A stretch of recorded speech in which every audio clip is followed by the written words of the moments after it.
there's something, you know, they don't, an algorithm doesn't care what the price of the stock is. They don't care what the value of the stock is. They just watch the little charts, and if it's got a momentum that it can take care, that it can follow, it does that. I mean, these are monthly. Look at these are monthly on the bonds. Look at them crashing down. Look at that. Look at the 10-year. Holy crap. Look at the 30-year, even worse. This is scary. I mean, this is the Fed losing control. That's 180 to 155. That's like 20% down in the last 6 months. That's not good. The Fed is trying not to have that happen, and it's happening anyway. And that means the Fed is losing their power. Oil popped back up, and now it's I'm sorry, it's a long term. Oil came down nicely to 60, and then it went back to 61. Now it's at 60.88. So I think it'll fade out. So 61 is still a good shorting line, I think, on oil. Gasoline too, $2 is a fantastic shorting line on gasoline if you keep stops on it. That's when I seriously like getting behind. Just don't forget, this is the last day of the month, so they're certainly being held up on a bit of window dressing at the moment. So we were talking about the vaccine. I'm getting a shot on Saturday. I don't know what kind. I'm not sure if they tell you, or if I don't know if I missed it or if they just don't tell you, but I didn't see anything indicating what kind of shot I'm getting. I mean, clearly it's going to be, I guess, Moderna or Pfizer. My appointment is at 11:36, so very precise. I just filled out an online questionnaire asking me a bunch of stuff, and I guess we just go there, get a shot, and that's that, hopefully. So see, I'm getting Saturday, so I'm glad I don't have to sit in line on a regular day. And then I think within 3 weeks, you're supposed to get your second shot. So we'll see what happens. But it'll be nice to not, I mean, you know, just that anxiety every time you go out and every time you do anything that like, you know, it's bad, something bad could happen. So we have 128 million people on the planet caught COVID. Almost 3 million people are dead. 500,000 people in America are dead. 30 million people in America have been infected. That's not good.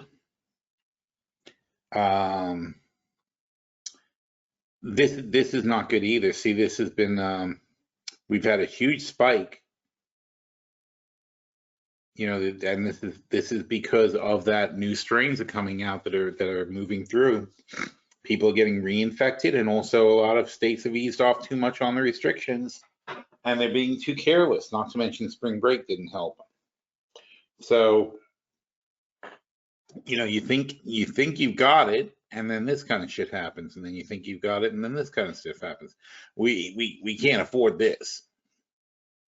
So, you know, especially starting from here, we really can't afford this. We, you know, I mean, hopefully this will be short-lived, but Biden has asked states to go back to stricter protocols, and of course the Republican states have told them to drop dead. So interesting, and I'm not really sure if there's anything you can do about it.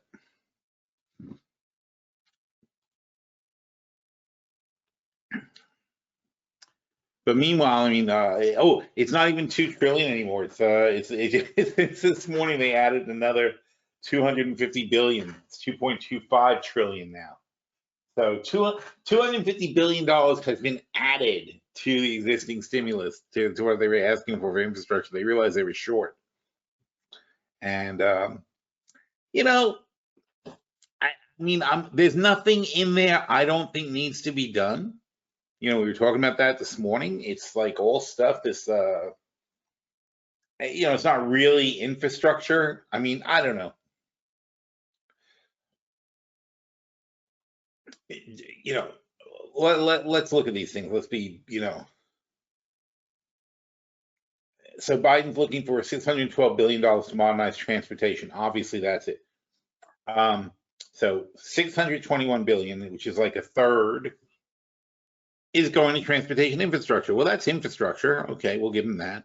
$400 billion healthcare to healthcare for aging and disabilities.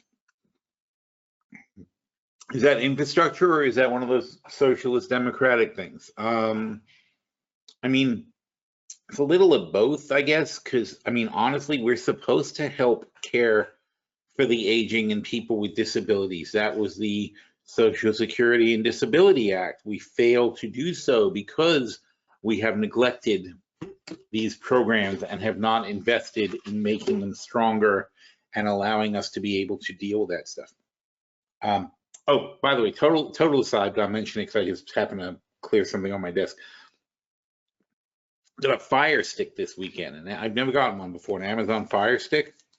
Wow, those things are good. That's all I'm going to say about that. I mean, holy crap. So I definitely recommend that. You can totally get rid of your cable if you get a Fire Stick. I mean, you need the internet, but the rest of the cable is basically pointless. I mean, you have to get a few things, but if you have Hulu and Netflix and whatever, and you have a Fire Stick, you have no desire to watch regular TV. So where are we? Oh yeah. So 300 billion to boost manufacturing. Now, it kind of depends how you boost manufacturing, right? Because if you boost manufacturing by putting in money to build buildings where we manufacture things, that's infrastructure spending. If you do it to hire people, that's not really infrastructure spending. So it depends how they spend it. So now we're up to 600 plus 400 plus 300 is 1.3 out of 200 billion. You could argue would be real infrastructure. 213 billion retrofitting and building affordable housing. Well, that's clearly infrastructure, except the Republicans don't consider it infrastructure because they don't feel that there's any obligation to have affordable housing. So how could it be infrastructure if you're building affordable housing for poor people? That's not infrastructure, that's helping poor people. I mean, I suppose there's a little bit of a point to that, but honestly, you can't help the poor people if you don't have the infrastructure. Like, okay, everybody needs water, right? Everybody needs water. So you have to build infrastructure to give water to everybody. That is socialist in some respects, but that's how you give people water. If you don't do that, you can't give people water. So it's the same thing. It's if you don't build the housing, how are you going to help poor people? And then you can't help poor people and you have to put them in hotels. And the Republican goes, oh, you're putting poor people in hotels. We just had that. In fact, there were all these empty hotels and they put poor people in the hotels. And then the Republicans start screaming about how the poor people are in hotels. And it's like, they were empty. Nobody was using them. We decided it was like a good use of the hotel. So now the Biden administration, he can't win, obviously. So now the Biden administration is saying, okay, let's build cheap housing and put the people in that. And they're like, oh, no, you can't build housing. So you can't build housing, you can't put them in hotels. So if people are homeless, the only thing you can do with them is put them on the street and then elect somebody like Giuliani to kick them off the street. That's crazy. It is ridiculous. The policies we have in this country are so crazy. Speaking of water, right? 100 billion to expand broadband access. You know what kind of socioeconomic disadvantage you at these days if you don't have broadband access?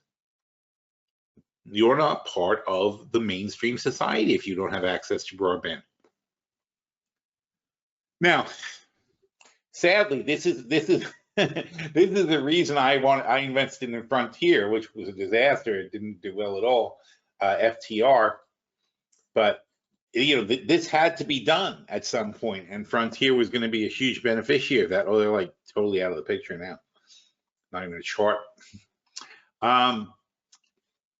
So Frontier Communication was great with the rural broadband, and unfortunately, though, it's just never going to go anywhere. So now we're up to 1 trillion, 1.3, 1.5, 1.6 trillion is already accounted for as some real infrastructure. Then he says 20,000 miles of roadway, well, that's clearly infrastructure. 500,000 charging stations, that's iffy. Is that infrastructure? Of course it is. If you want to have electric cars on the road all over the country, and you want an all-electric driving fleet, then you have to have a charging infrastructure to make that happen.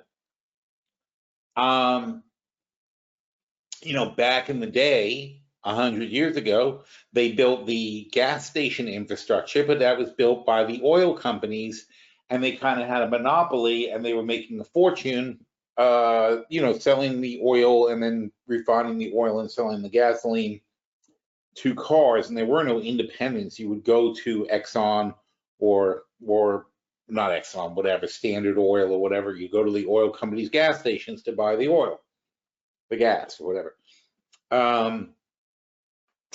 That's impractical to expect that to happen with electric cars. So the only thing we can do is build the infrastructure. If you want to do it the same way you need roads, you need charging stations.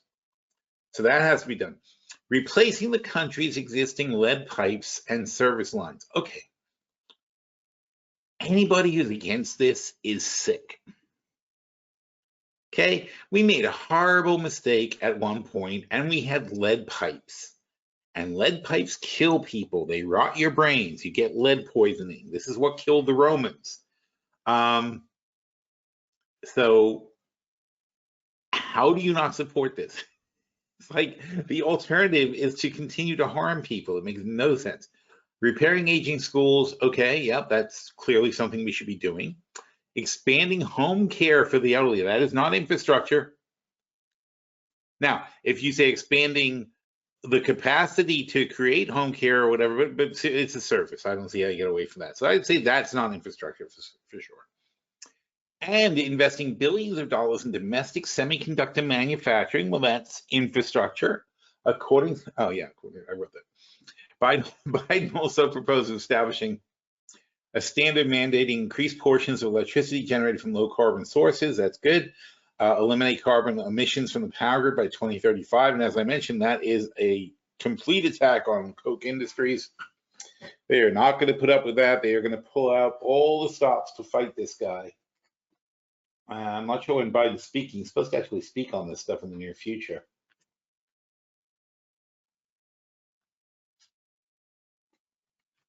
Now, the interesting thing here, though, is we're not, and this is why the dollar is so strong, and I guess people knew this before we did. So the reason the dollar has done this in the last, the month of March, basically, since, like in March, we are not borrowing another $4 trillion for infrastructure. Biden has a plan, which now I'll tell you, though, the amount of money they're spending, and it's over 8 years, it's not enough. It's nowhere near enough. I mean, we're not even spending $300 billion a year on infrastructure, and they're going to pay for that by raising corporate taxes. It's entirely paid for by asking corporations to kick in and pay for the infrastructure, which they ultimately benefit from. The reason they want to be in America is because of the educated workforce and the roads and the highways, the bridges, the trains that they use to transport all their goods and make all their profit. That's why it makes sense to charge the corporations for infrastructure. It's going to be about 300 billion, or actually it's more like 700 billion a year. No, it's 8 years, $2.2 billion now. So it's like 250 billion a year, right? So it's 250 billion a year, and it's neutral. It's not a deficit spend, so it's a huge difference. $4 trillion we thought was going to get spent as a deficit spend is not being spent as a deficit trend. Biden's coming out with half the package he had previously proposed, and it's all being paid for by corporate taxes. That's why the dollar got so much stronger. We're not debasing the currency further. This is what I was complaining about. I mean, they basically have done they did what I wanted, which is to stop using the printing press to get everything done. You know, I was talking about that when I was starting to complain about debt. I was like, this debt is not going to be controllable. So they've actually looked at that and they said, yeah, Phil, you're right. This debt is not controllable. And we are going to have to, I said, this is not controllable. And they said, you're right, Phil, we need to stop this now. We need to put a stop on this debt and we need to flatten out this curve. Just like they have to flatten the virus curve, they have to flatten the debt curve. And this is a big step in that direction. So, but on the other hand, it also should be cooling for inflation. There's lots of good things about this. It's going to be cooling for inflation somewhat because we're now not going to just jam $4 trillion more into the end of the year and spend it. So there's many good aspects to this. This is going to be a good bill and it's a good way to go. Robert Kaplan is on Bloomberg right now. He's saying that the infrastructure spending bill should lift potential growth. So he's making nice noises. Everybody's making noises. This is a good case scenario that we're into right now. I think it's actually going to be excellent.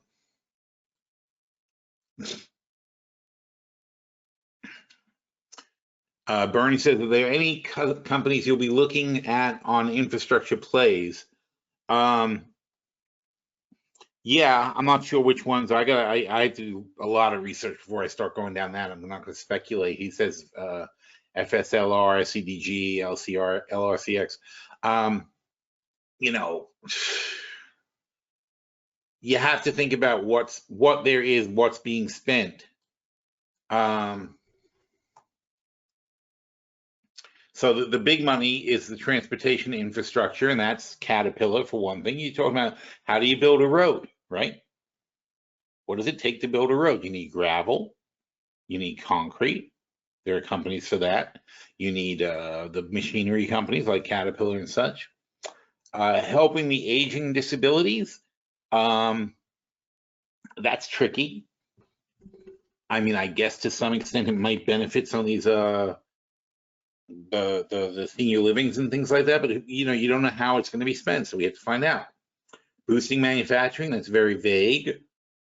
Retrofitting and building affordable housing, now we're back to copper, steel, concrete, and building. So Caterpillar again. So we have a huge amount being spent on concrete and steel and what do you call it? Rebar. So you have definitely that's being spent now. $100 billion to expand broadband access. It's a little tricky. Is that Verizon? Are they going to benefit? Is AT&T going to benefit? Or will smaller companies benefit? More, and then again, the next part it says roadway. Again with the roadway, vehicle charging stations. Now, I find that one very interesting because 500,000. There's, as I mentioned, there's 100 and some odd thousand gas stations in the U.S. and they're talking about 500,000 charging stations. So that makes sense because if you figure, given our current abilities, it takes you a good half hour to charge a car, 15 minutes maybe at a supercharger or whatever. Whereas pulling into a gas station, if you're there for, you know, more than 10 minutes, you're probably pretty pissed off that you spent so long in a gas station. So certainly need a lot more electric charging stations than you do gas stations. The question is though, even so another question, even if we convert all 115,000 gas stations that exist now, and you figure they're intelligently located in places where you should be charging, but is that really even the right attitude? And that's the thing. I think they got to think about this a lot harder, because do we even want charging stations like gas stations? I don't think that's what people want. I think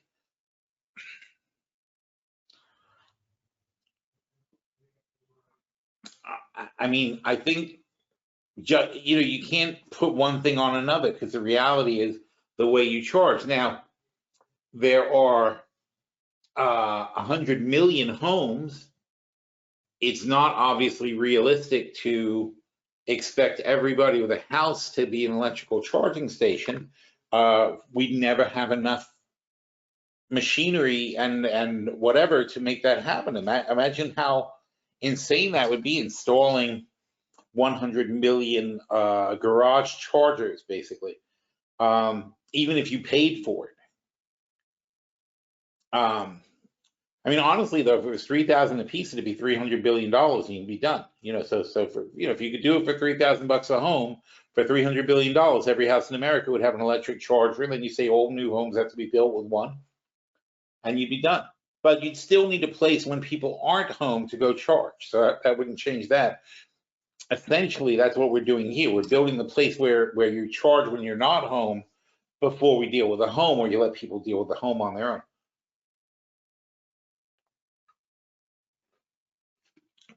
But given the time of charging and so on and so forth, I think ideally it should be something that you put at places where people work or where they eat, so that people can have their cars charged, while they're eating or while they're shopping or while they're doing something else. That I think, it's tricky because you can't expect all these people to be in their cars sitting there waiting or standing around by their cars waiting for them. I mean, you ever go to a car wash when it's crowded and you stand there for a half hour while you wait for your car to get washed? This is the same kind of thing, just huge amounts of standing around time. So now I think if we opened up some cool roadside, eating and charging and entertainment places, so people can like be on you want to charge a place where people can pull over and use the Wi-Fi and have a nice bathroom and go and get something to eat and so on and so forth. If you can combine that whole thing for people, I think that would be kind of useful. As a highway system or something like that. I mean, figure an electric vehicle, though, realistically, they're going to go what, 200 miles, let's say, on charge. So 200 miles is about probably, person drives 15,000 miles a year. So they drive about 300 miles a week. So, right, because 15,000 divided by, so, whoop, that's times. 15,000 divided by 50 weeks is 300 miles a week. So people drive 300 miles a week. That means once a week you need your car charged. You can kind of plan around that, but it's a time suck. So this is a problem with a planned economy, of course, because you're trying to force something to exist that doesn't naturally exist. There wasn't a natural demand for electric cars that led to a natural demand in charging stations. To some extent, Tesla did a lot of damage to that concept by building their own electric charging stations just for themselves, although I guess other people can use it if they can, if somehow. But basically, they built this charging network for their own cars, but that doesn't help anybody else. So all that effort was kind of wasted. And we're going to have to figure out, by trying to say, okay, this is how we're going to do charging, that doesn't mean that's how consumers are really going to want to do charging, right? So you can build all these charging stations, but if you put them in a place that's not very useful and people don't want to do it that way, then it becomes a problem. Basically, like there's a, certain highway rest stops, when they're built in the wrong places, nobody goes to them. They're like never used in nobody's ever there. It's just, you can't decide where people want to stop, and you can't decide where people want to charge or how they're going to charge, so on and so forth. There are some advancements in batteries, though, that we're getting better and better quick charging batteries. That's key. But again, we're not allowing the time to develop that stuff. We're basically saying, right now, given the technology we have right now, we have to build something that's going to be in place over the next 8 years. And so that means that construction on the first 50,000, 60,000 electric vehicle charging stations has to commence tomorrow, so that we can be done with them by this year. 50,000 stations really need to be built immediately. And can we do that? Of course we can. We build 1 million homes a year, or 500,000 homes a year. So we build 500,000 homes a year. We can certainly build 50,000 charging stations. But then the question is, where? Where are they going to be? Where is the land going to come from? Who owns the land now? So, these are all things you got to think about for investing and such. Maybe there'll be a company. In fact, I bet right now, in fact, frankly, right now, there should be a company like American Tower, who's the cell tower company. They bought lots and lots of land that they use, and they lease it out to all these different phone companies for towers. And just like there's a billboard company, there are billboard companies that lease their land for billboards. There's going to probably right now someone is accumulating land for electric charging stations, because you're going to need a lot of lots. You need 500,000 lots. That's quite a lot. That, like I said, that's basically 10% of the U.S. housing market in land is going to be taken up. That's going to increase some things, cause inflation, increase costs. We need to think of the components that go into an electric vehicle charging station. How do you build one? Who would build it? The way they dissect an iPhone and tell you all the parts, it'd be nice to dissect an electric vehicle charging station and say, well, these are the components. This is the kind of stuff you need. This is the material that you need to make one of these things. That, we have to learn these things and find out. So keep your eye out for stuff. That's a very ripe investing opportunity, because you're being told right here, here's the money, what you're going to do with it, and you have 8 years to figure out how to invest in it. So I'm not saying tomorrow we have to figure this out. You know what? We have to start looking. You got to keep your eyes open.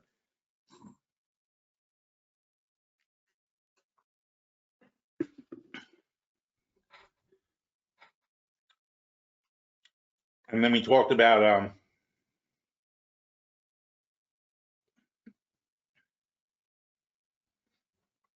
ChargePoint. So ChargePoint, it's interesting to me. I don't like it. They have 14,000 stations in Europe. Let's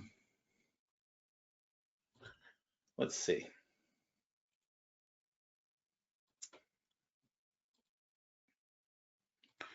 CHPT. So they have 14,000 stations in Europe. Citi then called them a long-term pick. Blink is their big competitor. The confident tone on 2021. Let's see if there's a PowerPoint or something like that for these guys. I don't see that. What is all this crap? They have 700 employees. That's not very exciting. Is this only, now see, the address is in US, which is interesting because ChargePoint, this might be only their US branch. Oh, that's interesting. That's why they don't have the revenue you think. Oh, what a ripoff. Oh, okay. See, so they provide electric vehicle charging networks and charging solutions in the US. This is not the ChargePoint in Europe, or it's a spinoff or whatever the heck it is. Wow, that's really interesting. That's why they have no revenue and you can't figure anything out. All right, so they expect that they'll have 146 million and 200 million and 340 million in revenues. And they expect to make no money doing it. But that's interesting. So if they're not including the European money,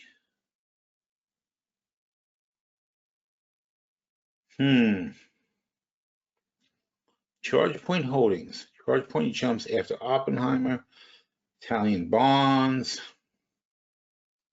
That's interesting. So let's try this again. Let's try this a different way. Oops.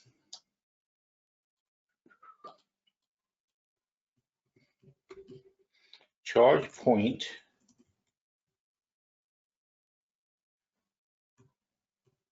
Europe. Yep. Europe stock. See, when things don't make sense, it has to like bother you, and you have to dig into it.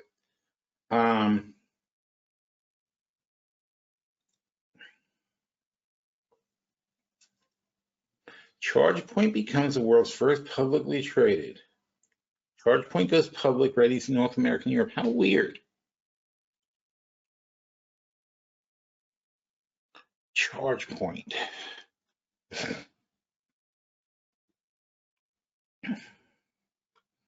Shares of common stock warrants, newly combined company. Okay.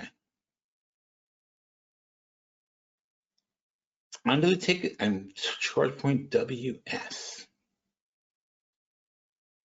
ChargePoint continues to do blah, blah, blah.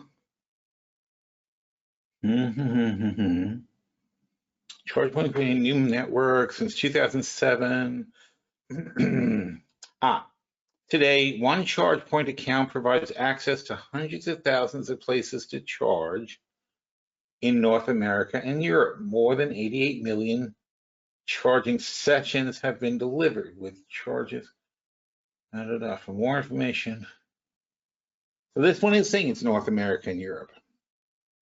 Boy, this is tricky. Anyway, so as I said before, a lot has to be learned about this company and Blink and figure out how do they make money? What do they do? How does this thing work? You know, we don't have those answers yet. So we have to start digging into this stuff very deeply before we make any investments. So it's hard to say. I don't understand how. It said that they have 80, it said they had some large amount, 100,000 stations, 14,000, sorry, 14,000. They have 14,000 stations, and it said mostly in Europe. But if that's the case, then how come where's the money? Why are the revenues so low? What are they actually doing, and what is their plan to make money? I don't know.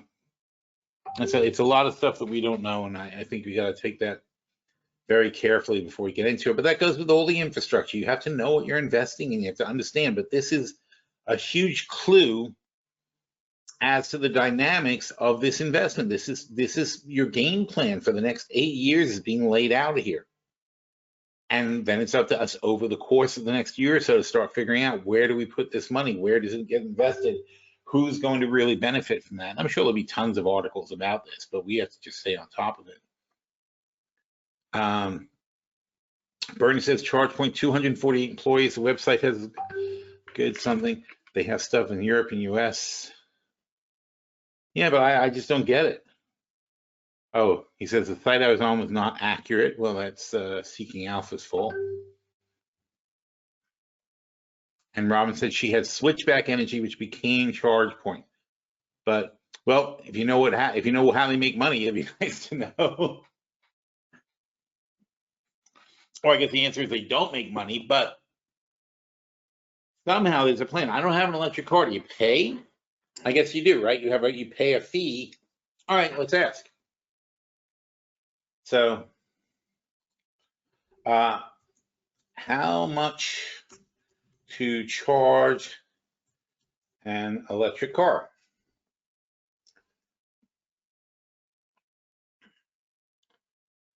Who are you? EV, 15,000 charging stations in the US. EV chargers, blah, blah, blah. One vehicle charging could pose a challenge. Transformers tend to be underutilized, blah, blah, blah, blah, blah, blah, blah, blah, blah, blah. I want the money. I care about the money. If electricity costs 13 per kilowatt and the vehicle consumes 33 kilowatts to travel, the cost per mile is 4 cents. If electricity costs 13 per kilowatt, charging EV with 200-mile range will cost about $9. There you go. So $9. So somehow these guys have to charge you some way, some shape, some form. They're going to have to charge you $15 to charge your car, basically. Something like that. If any of you guys have electric cars, let me know if you've been paying for it. But it seems to me that like $15 to $20 to charge up your car would be the fair amount. But, you know, and clearly that's cheaper than gas, because $20 worth of 20 gallons of gas would be a lot more than $20.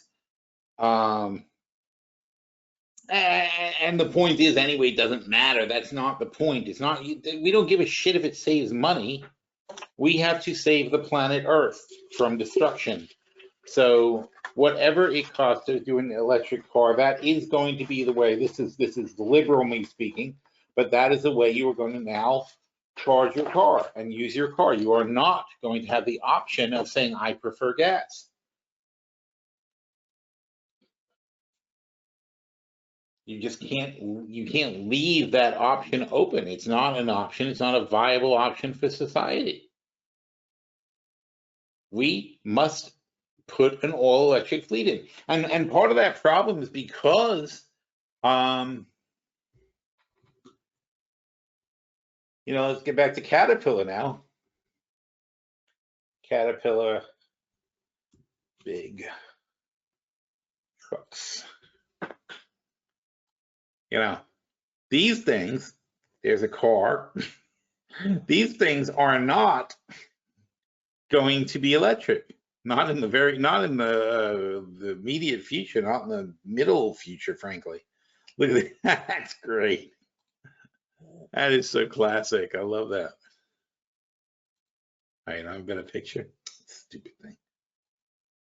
Green Valley News. Yeah, I can't look at our articles if you ain't online, if you ain't subscribing. I'm imagining we got those suckers blocked. They can't look at us for free. Freaking Green Valley, all uppity. But anyway, so these guys are going to be rolling machines for a long, long time, and you cannot. There is no electrical motor now that's going to take 4 tons of coal or whatever that amount is and carry it around the construction site or move it up and down the mountains and the mining equipment and the metal and everything else they do. I mean, this we're going to always be having some of this consumption. So we'll see. Meanwhile, speaking of Caterpillar, though, where are they at? I mean, here's the beneficiary of the infrastructure, right? And they're 231. So let's see where they are. They're 231. Do Caterpillar.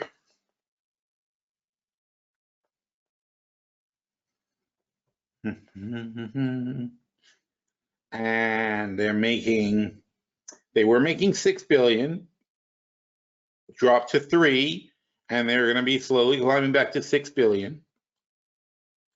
So they're easily good for 5 billion, and the market cap is 127 billion. That's very, well, it's not great. I mean, if it was 6 billion, 127 would be great. So over time, they should grow into this valuation, but this valuation is a bit ahead of itself. So Caterpillar is a good but not great opportunity at 231. I would much rather it comes down a bit. So I would just put this on a watch list, and then if everything crashes, jump right in. I mean, that's how you want to look at this one. Oh yeah, how's the EIA report? We were looking at that before. Ending March 26, blah, blah, blah. Imports average 6 million barrels a day. It increased by 500,000 barrels a day. Blah, blah, blah, blah, blah, blah, blah. Crude inventories decreased by 1 million barrels from the previous week. Gasoline decreased by 1.7 million, and distillates increased by 2.5. So that's not good. On the whole, it's not a very good report. There was a net of there's a net of no draw here. Other oils did get a draw, so on the whole, we're down about 1 million barrels from last week in total U.S. inventory, but that's not significant. We're still exporting 2 million barrels a day, and that's obviously this. So if we're exporting 2 million barrels a day, that's 14 million barrels, and we only supply 19 million barrels a day. So basically, 1 out of our 7 days a week of consumption is not really consumption. It's what we're exporting to other countries for their consumption. So there's no huge demand picture here. There's nothing huge coming back. We're importing 3 million barrels a day. Last year we imported 2.5 million barrels a day. So we're basically pretty much where we were, and most of what we import goes right back out as exports. So it doesn't really contribute much to the supply. So when you raise gas prices because the Suez Canal got blocked up, that's kind of silly, right? Really, how much of that affects us? We only import 948 million net barrels per day. We are not heavily dependent on imported oil, and that stuff's coming from Canada and Mexico. Sure, that isn't coming from the Middle East. We have a pipe, we have pipes that carry this stuff from Canada and Mexico. So we don't need to wait for ships to come in. So a lot of that's really misleading. And anyway, so that then leads us to say that we expected oil to come down quite a bit. At the moment, it's still hovering up. But oh, here it comes. Oh no, look, it fell again while we were talking. Wow. Anyway, so there you go. And there you go. This is what I was talking about when I was saying 61, you short it. At 60, you take some off the table at least. If it goes below 60, sky's the limit for moving down. We're really looking for 58.50 on this run. And I got a couple of shorts on the table for that too. That's pretty cool. And of course, we still have in the portfolio, I guess it's in the short-term portfolio. I don't know. Oh yeah, we still have the SEO, right? So we still have this SEO play in the short-term portfolio. We're at 7, we're halfway to goal. That was quick, right? We're halfway to our goal, and it's a little bit ahead this part of the trade. Now, don't forget we lost money on the first part, but this part we're halfway to go on the thing. So we'll see how that goes. Short-term portfolio is holding up okay. 237, 18%. I think we were 20-something% was where we were before. So that's fine. The long-term portfolio, I think it was like 1.7 something. Let's see where we're at. Yeah, I want to stay the same 1.7. So not much change in the portfolios in the two main portfolios. Things are not that exciting. I mean, we're just sort of maintaining right now, but so is the market. The market's just sort of chugging along at the same level, right? So let's say days. So, so last week we were a little bit lower. What was Wednesday last week? What day? Excuse me. What day was Wednesday? It's 26, 20. Okay, so Friday, Thursday, Wednesday. So last week when we did the webinar, we were here, and now we're up a little bit from where we were then. We're up 50 points basically on the Dow. Well, oh no, that's not right. We're up from 500 points on the Dow. So we're up 400 points from where we were, but that's not a big swing. And the S&P was 29, and it's up 40 points. So basically 1%. So we're 1% higher than last week. Not a whole lot of changing going on. And today is, of course, the end of the month. This is when they want to do their window dressing, make sure everybody thinks the market's so fantastic you can't miss out. It's going to go in all the brochures, and they'll be showing it to all their prospective clients, the brokerages, saying, you can't miss this market. You don't want to not be in it. You've got to take your money now and put it in this blah, blah, blah. You've all heard it. You've all heard this pitch. They just want you to put your money into something that generates fees. If you just leave your money sitting around, it doesn't generate any fees. And nobody wants to see that happen. Nobody wants you to just have money and not generate fees. That would be tragic. It used to be the whole concept of banking was based on very simply that you were giving them money and they would hold it for you. And they would pay you to hold it because they would take your money and invest it themselves into things or loan it to other people, and they would collect an interest payment, and that interest payment, less the amount of interest that they paid you, would be their profit. That used to be what banking was. You were basically paying someone to be the money lender for your money. You have money, other people don't, they borrow it, pay it back, the bank pays you, everybody's happy. That used to be what banking was. Now you read these banks last week that lost, billions of dollars due to the trading of that firm that had to liquidate and so on and so forth. And it's just so crazy when you think about like what kind of schemes and scams these banks are into now. That straight up banking is not even a thing. It's like JP Morgan says they want to get rid of it. JP Morgan's like, JP Morgan's considering getting out of retail banking. They don't think it's worth it. I would be Chase, by the way. So who knows what that's going to end up like.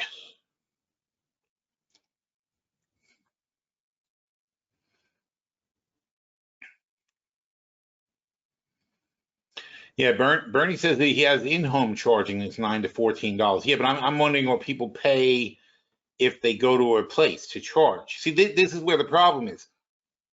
I think most people who have electric cars charge at home.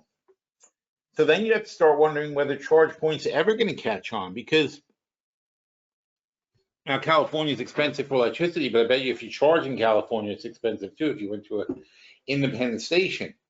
But you don't have the option of topping off your tank at home every time you pull in at night.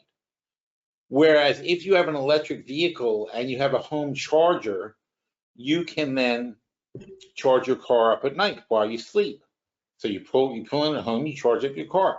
The problem is only when you travel any kind of distance, you have to have something along the way. But that may be a flaw in the whole plan, because is that going to be sustainable if people choose? So in other words, once a week, if once a week I spend $15 to charge my car up at ChargePoint, and it would have been $10 if I did it at home. Let's just, say that they're taking a very small profit and whatever. Probably not even true. So that means every year, 50 times, I could save $5. That's $250 a year. But that's one car. If I have two cars, I could have saved $500 a year. Well, now it doesn't really make sense for me not to have a home charger. If I'm going to say, the convenience of never having to go to this ChargePoint station and just pulling it at home and plugging it in, and I can charge my car and my wife's car and probably deal with my kid's car too. Probably everybody can charge up at the home charger because they don't need to be done every day. So all of a sudden, what am I doing with this thing? Where's the benefit? So, before you get too excited about ChargePoint, like I said, you have to think of what naturally people are going to want. I'm pretty sure that obviously,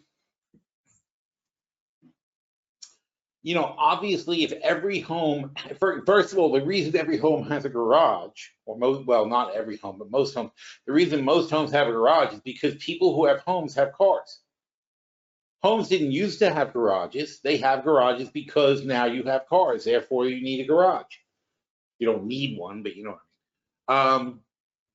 So that entire room added to your house for your car has over the time became the preferential way that people would want to store their cars at night. They don't want to leave them on the driveway. They want to put the car in the garage. Or they leave the car on the driveway and put a whole bunch of junk in the garage, but either way, that gets used for something. So now you have to consider in real life, here's Bernie, example number one. He charges his car at home. He doesn't go to ChargePoint.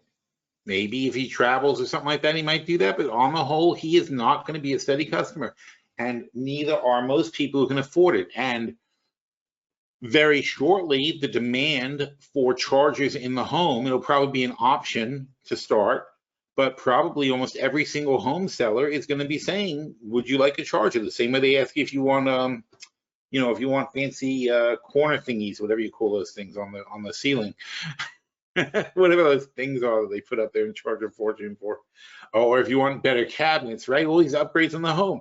Do you want it when we're building your home? Do you want us to put in a charge port?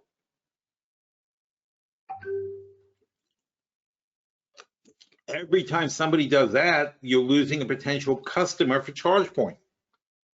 you know, or certainly most of their business will not be coming to ChargePoint. That is then going, well, there's two problems with that from a business standpoint, because what it does is it limits their growth. It means they have to charge the existing customers more money to break even, because there'll be less customers using their service, so therefore they have to charge those customers more money to make a profit. But by charging those customers more money to make a profit, they put more people into the arms of the builders, and who will say, then please put a charger. Then you're going to have people running around just selling the installation units and so on and so forth, and so there'll be more installation sales there. So I'd say probably, if I'm going to invest in electric charging, ChargePoint, etc., I would rather invest in the companies that make the boxes that charge the cars. Who makes the box? Who makes the capacitors? Who makes the cables? There's going to be, either way, there's going to be 500,000 of those, maybe 1 million of those that get sold. So those boxes are the thing that charge the boxes that charge the cars are the thing, not so much ChargePoint itself, not so much the guy who owns the station. Because I don't know if they're going to make enough money to recoup. And again, don't forget, when you go to a gas station and you pay $50 for gas, the gas station's making $10. If you go to ChargePoint and give them $15, that's great for you, but it's not great for them if they're only making $5. They've got the exact same overhead cost as the gas station. And I don't mean the cost of gas, I mean the land and whatever to run it, and the employees, or whatever they need to make it work. So how are they going to make that work when less people get charged up than use gas, and when there are 5 times more, 4 times more ChargePoint, or not ChargePoint, but you know what I mean. There are 4 times more electric vehicle charging stations than there are gas stations. Therefore, what are you doing? You're diluting. They all need the same land, but now you're diluting the amount of possible customers for each one. So you have a lower sales volume, lower cost of sales, lower profit margin most likely, and you have the same land costs, the same insurance, and everything, and on other stuff is going to be the same. Maybe the employee cost will be less, but how could the employee cost be less when you only have one guy at the gas station? Are you going to have no guys at the charging stations? Maybe. Is that really going to save you enough to make and break the difference? I don't think so.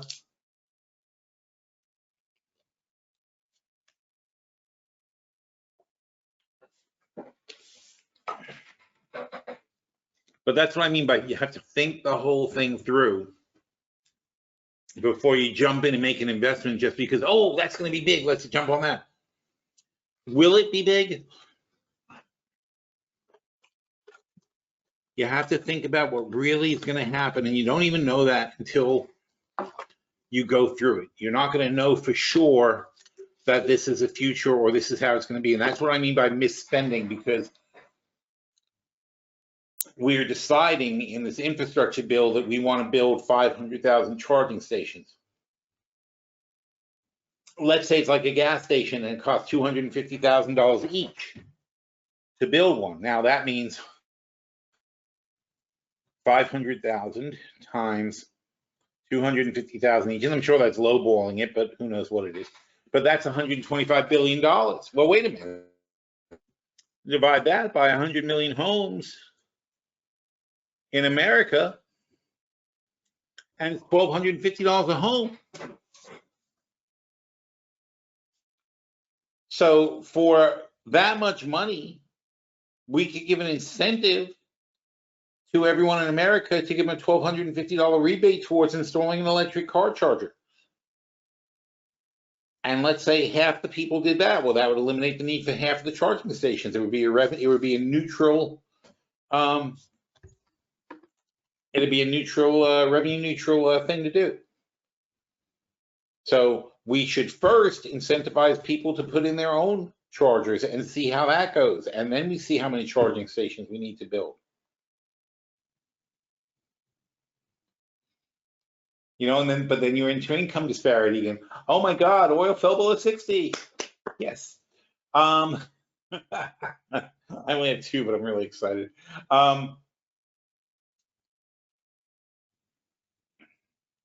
Gasoline's coming down too quickly. So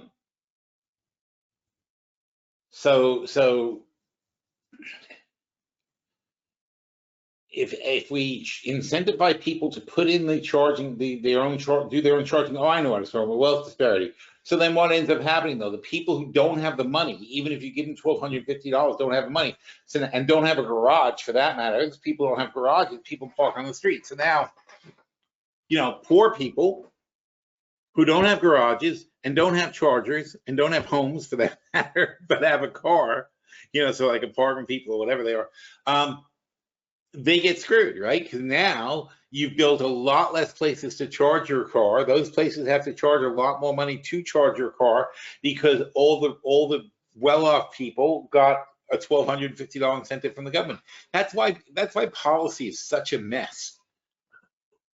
Because one thing leads to another, leads to another, leads to another. And it's very difficult to keep a lid on it.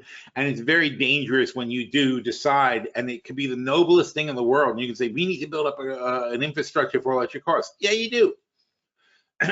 But a lot of that money is going to get wasted because you're assuming things that aren't going to play out the way you think. And that goes for your investments too. You got to be careful about what you invest in. Just because you heard that Joe Biden wants to build 500,000 electric car charging stations doesn't mean ChargePoint is a buy.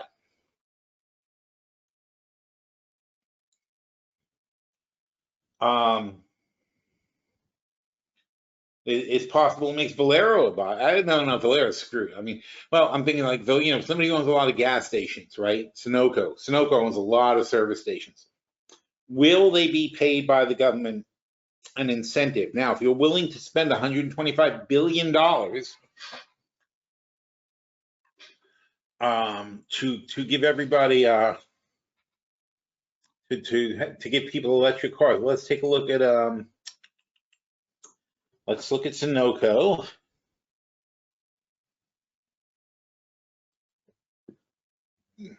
They're kind of not financials, profile. They're not so big on the refining. They're very big on marketing. It's probably more money in marketing than anything else.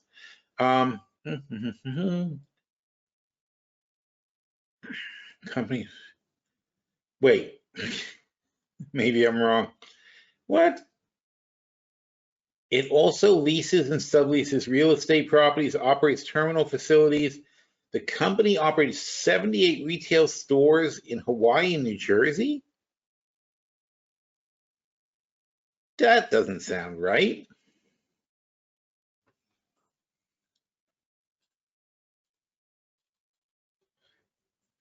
Is Sunoco not everywhere? How many Sunoco gas stations are there? Thank you. 7,300. What the frick was that about? So they got 7,300 gas stations, and I think we decided that there were how many gas stations are there? 100,000? Is that what we said? I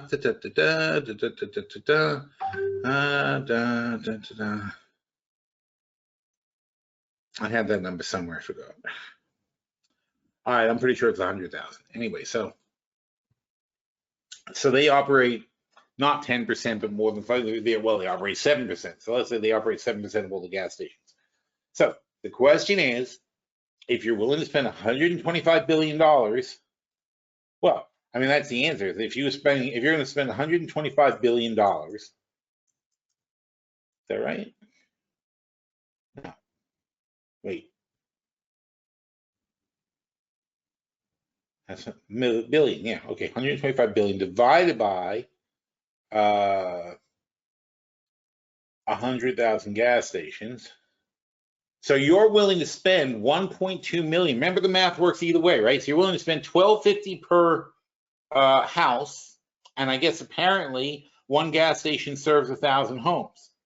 That's apparently roughly the breakdown. So a gas station must serve about 1,000 homes. Does that make sense? Let's see. One gas station, not a gas pump, a gas station, serves 1,000 homes. That would mean that every day, let's say it's 2 cars a home, so that'd be 2,000 cars. Whoop. So it's 2,000 cars, and they fill up once a week. And let's say you've got at least 4 pumps. So you divide that by 4 pumps, 500 a day. No, that's a week. Sorry, that's 500 a week divided by 7 days. 71 cars a day? Absolutely. That makes perfect sense. Okay. So $1.2 million could be given to gas stations like Sunoco as a credit to installing chargers. Now, since a charger for the gas station is the same $3,000 it would cost you to put one in your home, it's only going to cost them $30,000 to put in 10 chargers or whatever. So they don't need $1.2 million. You would have to, you know, whatever. So it seems like a more efficient way to spend the money is to, first of all, incentivize the 115,000 existing gas stations to build charging lanes for SUVs. And of course, the charging lanes are kind of like the air pumps, right? I mean, basically, you just need, they already have a place, usually, these gas stations for cars, because they do service as well, a lot of them. So they've got a place to park a car. And if they put little electrical thingies in front of each of those places where they could park a car on the property, you could pretty quickly have an electric infrastructure put together. That's probably the quickest and most efficient way to do it. Would that benefit ChargePoint? That's hard to say. I don't think it does. I think the gasoline companies like Sunoco, Valero, etc., are going to say, no, we'll take care of this. You already have a Sunoco card. You're just going to pull up with your Sunoco card and get your electricity.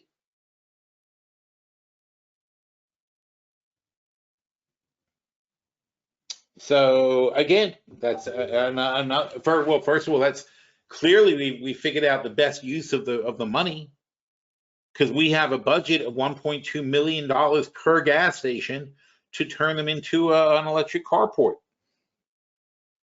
That seems like a lot of money.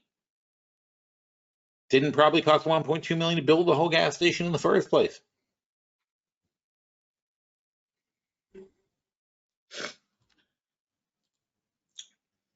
So now we solved that problem. Let's go on to the Middle East. Oh, and that, by the way, that was easy money, wasn't it? I mean, when the tanker got stuck, we bet oil would go higher, and when the tanker got unstuck, we bet oil would go lower. It's you know, it's just so funny how crazy people get about things. It was obviously going to get unstuck, and that's another thing. If you get caught in the wrong place on a bet. So had we been short oil, I mean, we were short STO, but we didn't make any big changes. But we didn't make any changes because it wasn't worth it. In the scope of the bet that we had, it was all going to wash out over time. But you know, when you have a bet and it goes against you, but it goes against you because of something short term, you don't go running around changing everything. You might take advantage of the situation and change some things around, but that's not the same thing as like panicking and redoing your bet and so on and so forth. You just leave it as it is, let it ride out, see what happens on the other side. In this case, oil is coming right back down to where it was before this thing happened. And before this thing happened, it was failing 58.50. So that's why we're holding on to our oil shorts at the moment. You know, we still think it's going to come down. Not holding on, by the way. We stopped out this morning at 60 because we knew it was going to bounce. Got to 61, then we went back in, and now we're riding it down.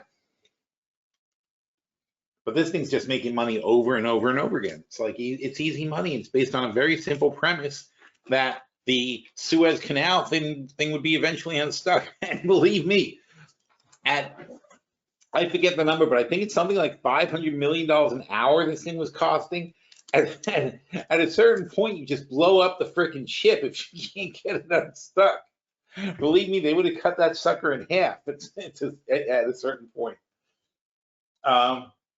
But you know, and as we noted, the whole thing seemed very silly and very put on. I think that Egypt, a major oil exporter like Egypt, couldn't figure out how to pull a ship out of us being stuck in the mud for days. And meanwhile, the price of oil skyrocketed, and of course they benefited along with everybody else in OPEC from having this happen.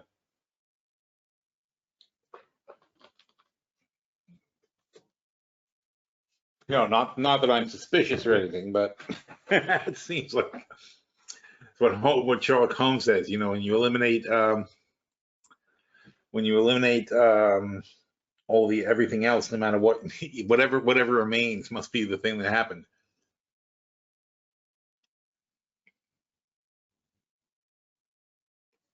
Robinson missed the 61 entry on oil. Is there a possible entry, another possible entry? No, not really. You know, okay, I hate to answer a question like that, because really, is there another possible entry? Of course there is, but there's always a possible entry. The question is, what's your probability of success? So should we indeed test 60 again and fail it, right? You can short at 60 with very tight stops at that line. You can always short a line, any 50 line on oil, you can short it with tight stops, but you've got to have the discipline to get the hell out. So here, down, could you, you know, you do 50 here with tight stops? Yeah, but look what happens. Every time it hits 50, it tested back up and eventually completely failed. 61 with tight stops. Sure, you can do it here. Also fail, fail, fail, fail, right? Lots of fails. Here, well, here you would have been successful, but only if you kept doing it. If you kept doing it, you were getting bludgeoned until it happened. This one, though, quickly failed, and you get a nice ride down. And this is basically what happened to us. We had a little bit more conviction than this, so we were happy to ride this out, because 61 was our line for Monday. Or was it 61.50? Well, whatever it was. I think it was 61.50 on Monday. Where are we? Oh no, it was 61. It's crossed below 61. That's right. So what happened to me is I had shorted at 61, but I was asleep, I think, and went up here. When I saw it, I doubled down, and then I got back out, and then I had a good high basis, so I rode this thing down, had a good time. So then we stopped out here at 60, decided to short again at 61. Now it came back down here. But the thing is, this was easy because we know for sure it's going to go back to 60. You know, we really had strong conviction about this thing the whole way along. Now you're getting kind of close to where we were before the crisis, 58. So you're kind of moving towards the bottom of the channel, and you're saying, should I short? And like at 59, not really. At 60, sure, now you're moving back to the top of the channel. So it's short a bull, but not ideal. You know, the time to short oil is when it really gets to the high point of a channel or the low point of a channel. You can go long, but don't anything in between. So you look for the low point, you look for the high point. You say, this is where I definitely short, this is where I definitely go long. What do you do here? Nothing. Wait until something happens. That's the problem. If you miss it, you miss it. I mean, obviously, you know, you missed it, you missed that, you missed gold. You know, look at gold coming off of 1680. Now you want to see what kind of line 1680's been? Look at that. I mean, this goes back, where are we? Down the whole year, basically. So let's go days. So this has been a good line since last spring. You know, 1700-ish around there. That's definitely going to be bouncy. There's no question about that. Silver probably, yeah, also same story. It has been lower. So silver's, I'm sorry, take that back. I wouldn't touch silver because silver's a mile above 18. Last year, silver was 18. Now it's 24. That's 50%. Is it 50%? Whatever. Whatever that number, 33% higher on silver. Gold, on the other hand, this is where gold was last spring. I mean, yeah, it went low. It did spike low, but you can't count that. That was a crisis. So basically, gold was 17 last spring. It's not so crazy high above 17. It's certainly not 33% above, even if you say it was 16. It still ain't no 33% above 16. So gold is a much more solid play here than silver. And that's what you gotta, you gotta use your head, but you gotta look at the big channels and the bigger pictures and say, where are we? Where are we really historically? The silver is still miles above where it was. Gold was down here at 13. So 13, 14 gold was down here over the longer period. So it's still pretty high too. But that's going way, way back. But if you go back for the year and consider what the situation is now, that's playable. But again, not something, you don't see me running around with all tons of gold plays. I like Geo, the company, Barrick Gold. But that's just because long term, they're going to make money with the fluctuations. But betting on the metal itself is not good. Barrick Gold, once again, though, cheap enough to buy. Anytime it's around 20, we're happy to buy it. When it's at 15, we buy as much as we possibly can. But when it's at 20, it's good. So that's always a good one. But again, we must have picked that 3 or 4 times last year. I mean, it's just every time it's at a decent price, like around 20, we're happy to buy. Speaking of 20, how's IMAX doing? 20. I knew it. Okay.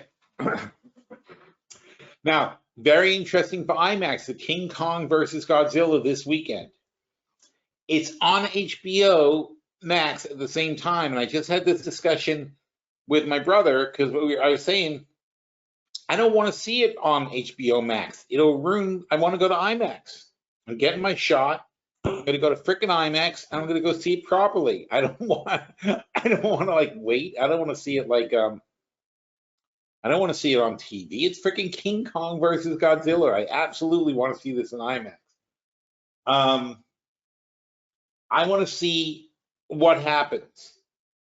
Because in theory, unless the movie sucks, the movie could suck. It didn't look like it sucked, but it could suck.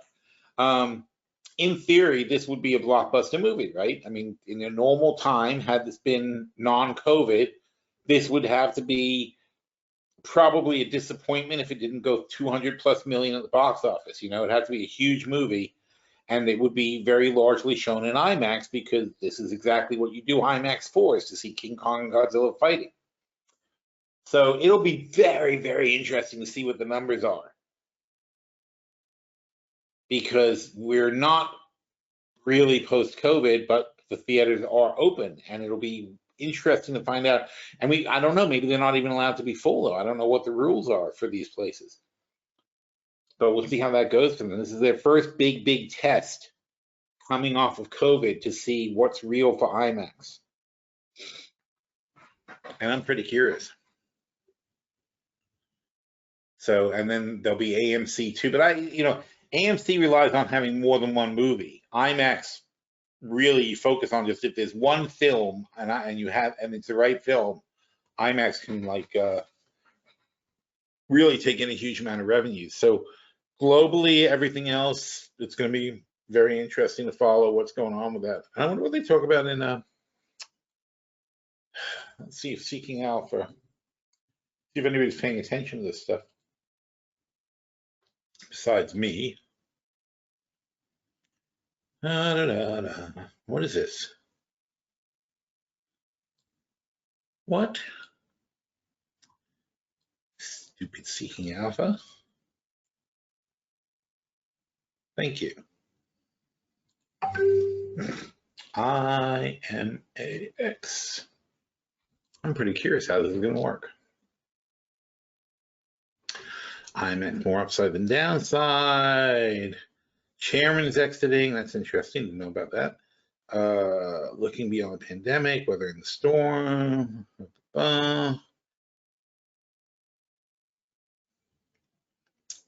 Disney is launching on the same day as Cinema Slips, Disney's latest online release. What's that? Oh, Black Widow, yeah. See, that was another one that was going to be a blockbuster movie. This is crazy this year.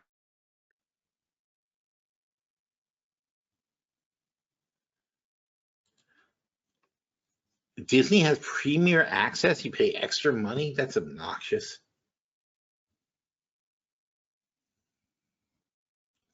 So we'll see how that goes. I mentioned earlier I got that Fire Stick, right? That's just amazing. It's incredible how much better it is for, like, you know, moving around and accessing stuff than your regular cable boxes are. Makes it much easier. So that was the thing. We have the AT&T Uverse. I've never seen such crap in my life. We used to have Comcast and we ended up getting Uverse. And the Uverse is terrible. It's supposed to have more channels, but it's awful. Everything about it is not as good. But Comcast wasn't good either. So now we have a Fire Stick and we're getting rid of all of it. We're cutting our cords, except you're not really cutting your cord because now we're making new cords, but we're cutting the cable cord, but we still have the Wi-Fi, of course. And then we have to have our subscriptions to, let's see, Netflix, Hulu, Disney Plus, Amazon Prime, of course. Yeah, that's you forget that, but that's part of it. So Amazon Prime, Netflix, Hulu, Disney Plus. Paramount, right? Oh, there's another one, the Paramount Network, which was CBS All Access, is now called Paramount Channel. So that's 5 different services that have got to be at least $10 a month each. So that's $50 a month there. And if you want, Doug, our hedge fund manager, he told me that I haven't tried this yet, but he says that YouTube TV is the best way to get all your local channels, because it has all the local channels. It has unlimited recording, so it can record every single thing you want to record, and plus a whole bunch of premium stuff as well. So apparently YouTube TV, but then YouTube TV is not cheap. It's like $60 a month or something like that. So that's big. I mean, at that point, you may as well get cable again. So, you know, Hulu has pretty much everything. All the TV, Hulu has the TV shows. We have the CW. I don't know if we pay for the CW, but we have the CW and Hulu and Netflix and Amazon. So eventually everything's on anyway. So as long as you don't like freak out that you're not watching something right this minute, it doesn't matter.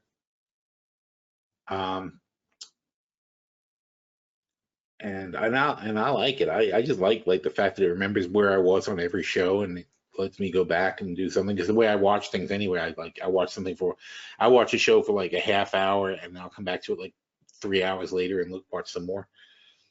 So that works out perfect for me. But anyway, definitely save a lot of money, and that's the thing.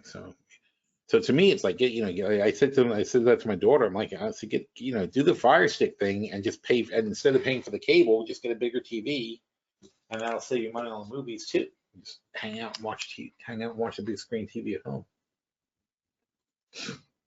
Because she's in college now and she has a little TV and she's not happy, and she can't go to the movies. So we'll see how that plays out. See if anybody's talking about anything in chat. No, not much going on there. Yodi had a good one. He was looking at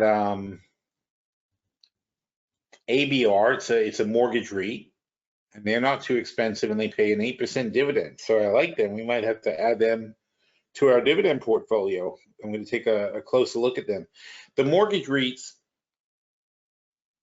make their money buying and selling mortgages, basically.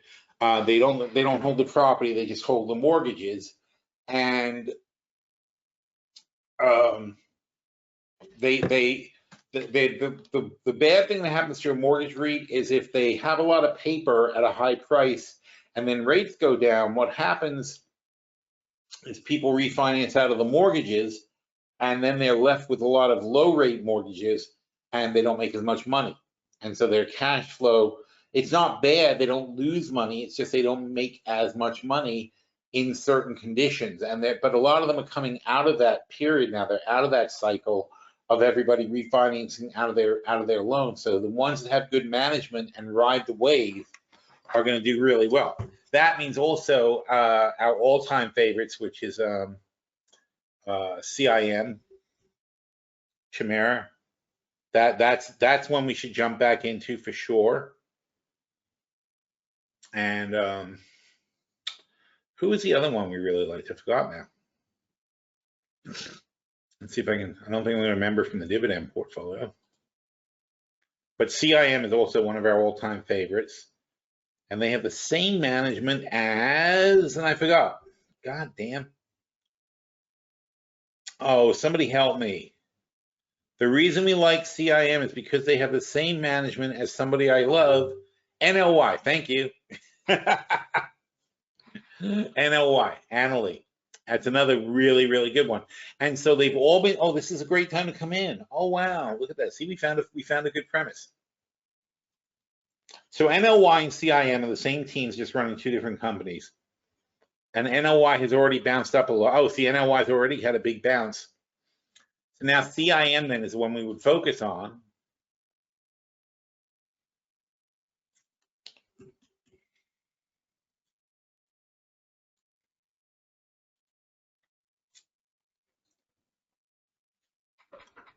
So Chimera investment, if it works, not working. What's wrong with this thing?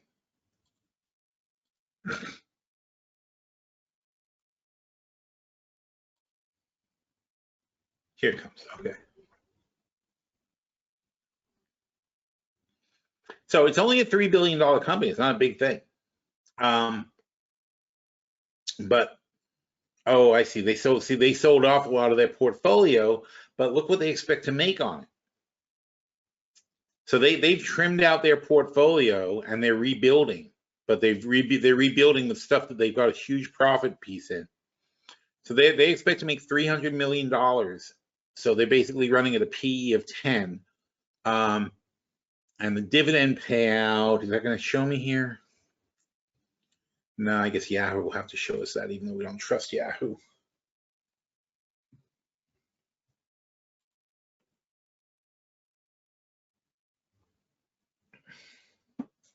PE ratio 181. Why? What did they do?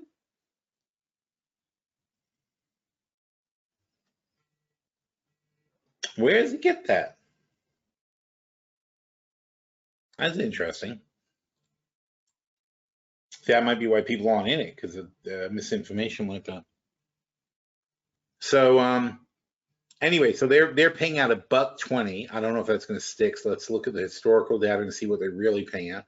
Yeah, they just paid 30 cents. Well, we missed it. That's the bad news. They just paid 30 cents. And before that, they paid 30 cents on December 29th. So they are paying $1.20 in dividends on a $12 stock. They're paying 10% dividends, which is actually historically about where they usually are. And if I remember correctly, they have long options. So yeah, they have options all the way out to 2023. So let's say you buy the stock for 12 and you sell the $12 calls for 280. So you're going to knock your basis down to $10 and you're still going to collect this dividend of $1.20. So now your dividend is 12% a year while you're waiting. And you could pair that with a put sale. And let's say we sell, let's say we sell the $10 puts and we sell those for like, should we sell those? Yeah, I'd sell the 10. So we sell the $10 puts for like 280 also. And so now your net goes from $12 minus 280 is $7.20, and you're collecting $1.20 in dividend on 720. You're basically collecting a 20% dividend on the stock you hold. So I love that. That's absolutely going to go in the dividend portfolio. So we'll just get some more, I'm going to double check the company and make sure that there's nothing wrong with them. Get to the bottom of this discrepancy that we have in what Yahoo thinks and what these guys think. But this is usually correct. And historically, this is what they make. This number is, I don't know the revenue numbers. I got to find out why. This is what bothers me. Why is this revenue number so low, and how come this is so high? Is it because they're selling off property and declaring a profit by selling off the property? But then, if so, then what happens 2-3 years down the road? Where are they going to be at? What's the situation? So we don't know any of that. And not property, I mean the mortgages. But we don't know where this lands up so far, but we'll figure it out. So let's see, revenue, net income. So they got the net income dive. It did dive that much. That is what happened. Normalized EPS. But see, here's where well, it's the same thing though. It's the same. This chart is only reflecting the numbers above. It's not telling us any new information. Earnings per share leveling out down here, which is fine though. If you're only paying $12 for the stock, that's fine. I like it. Somebody remind me about that. We're going to take a close look at them. All right, so I think things are in good shape. The market is, well, it's the last day. Look at the NASDAQ though. Holy crap. NASDAQ is blasting higher. Huh, doesn't look like it on that chart, but if we look at the hourly chart, look at that. Like on the daily chart, it's not a big deal. It's funny how you put it in perspective, right? Because we fell this much, and now we're up here, and let's call this 13.7, right? And then we fall down to 12.3, let's say 12.4. So 12.4 to 13.7 is 1,300 points.